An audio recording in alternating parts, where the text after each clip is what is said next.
Salut, j'espère que vous allez bien. Je vous retrouve pour une nouvelle vidéo et aujourd'hui, je vais vous parler d'une recette que j'aime tout particulièrement, la croziflette. Donc, pour ceux qui ne comprennent pas de quoi je parle, la tartiflette au crozet. Donc si j'ai une voix un peu bizarre, c'est normal parce que je suis malade, je vais un petit peu mieux, mais voilà, j'ai toujours un peu une voix bizarre, donc pas de panique, c'est normal. Donc la tartiflette est un plat typique de la saison, hein, automne-hiver, bon, un peu plus quand il fait un peu plus froid que maintenant, mais voilà, c'est typiquement un repas de saison. Et moi, ce que j'aime tout particulièrement, c'est la croziflette, donc la tartiflette avec les crozets. Et aujourd'hui, je voulais partager avec vous la croziflette au poireau, donc associée à de la fondue de poireau. C'est vraiment une super recette. Donc bien sûr qui nécessite des crozets. Alors j'utilise ici des crozets nature. Voilà. Je sais qu'il en existe à plein d'autres goûts. Il en existe au sarrasin. Donc je sais qu'à la base, les crozets, il y a très longtemps, quand ça a commencé à être fabriqué, c'était au sarrasin. Mais maintenant, on le fait avec de la farine de blé. Et moi, j'aime bien les natures classiques. Je sais qu'il en existe plusieurs goûts. Mais voilà, moi, c'est juste des natures. Et la fondue de poireau, c'est quelque chose que j'adore depuis maintenant pas mal de temps. Cette recette est très très simple. Rien de plus compliqué que de faire cuire des crozets, de les mettre dans un plat gratin et de faire une fondue de poireau. C'est vrai que c'est quelque chose vous pouvez même faire sans Thermomix. Hein. Tout le monde sait faire une tartiflette. Et avec les crozets, c'est encore plus simple parce que les crozets cuisent beaucoup plus vite que les patates.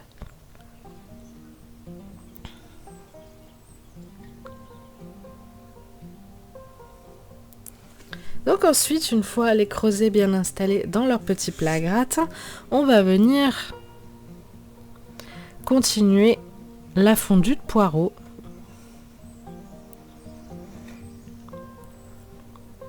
Donc une pré-cuisson vapeur des poireaux. Ensuite, on continue la fondue dans le bol, comme la recette de la fondue de poireaux. Si vous avez l'habitude de la faire au Thermomix, c'est toujours dans le bol. Et c'est parti.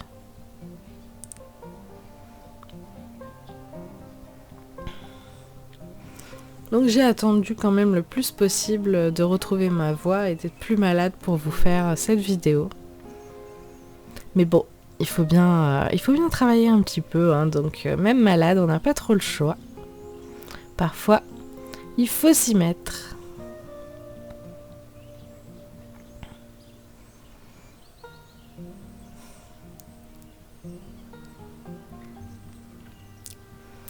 Une fois la fondue de poireau finie, je viens l'étaler sur les crozets comme le dit la recette.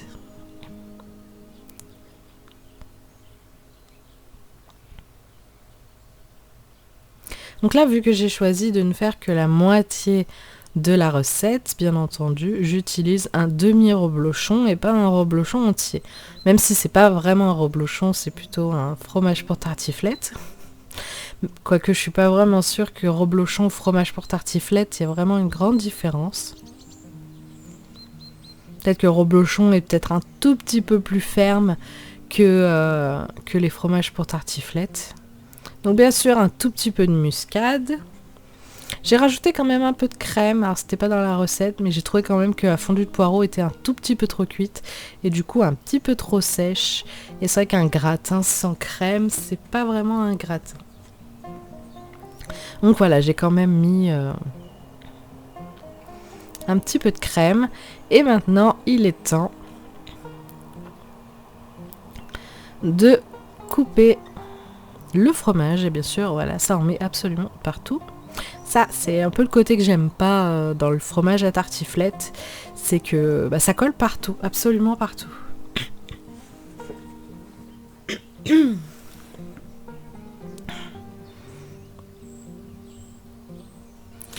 Voilà, je pensais que j'en aurais pas assez, mais finalement c'est très bien passé. Donc comme d'habitude, cette recette est disponible dans la description sous la vidéo, vous pourrez la retrouver. vous pouvez la programmer pour la faire vous aussi. Si vous n'avez pas de Thermomix, vous pouvez quand même cliquer sur le lien. Si vous n'êtes pas abonné à Cookidoo, vous pouvez cliquer sur le lien, vous aurez accès uniquement aux ingrédients et aux quantités et c'est tout. Vous n'aurez pas accès aux détails de la recette, mais uniquement aux ingrédients et aux quantités.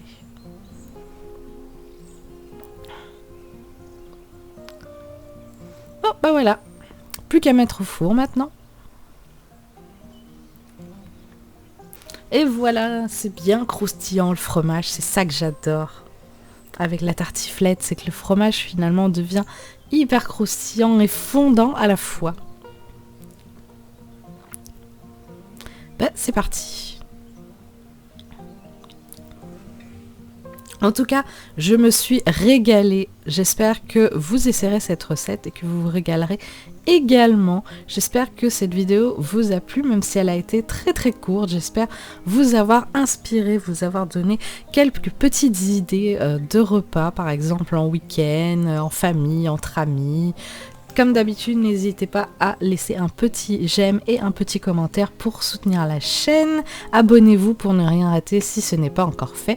Je vous dis à très bientôt, prenez soin de vous et surtout mangez bien.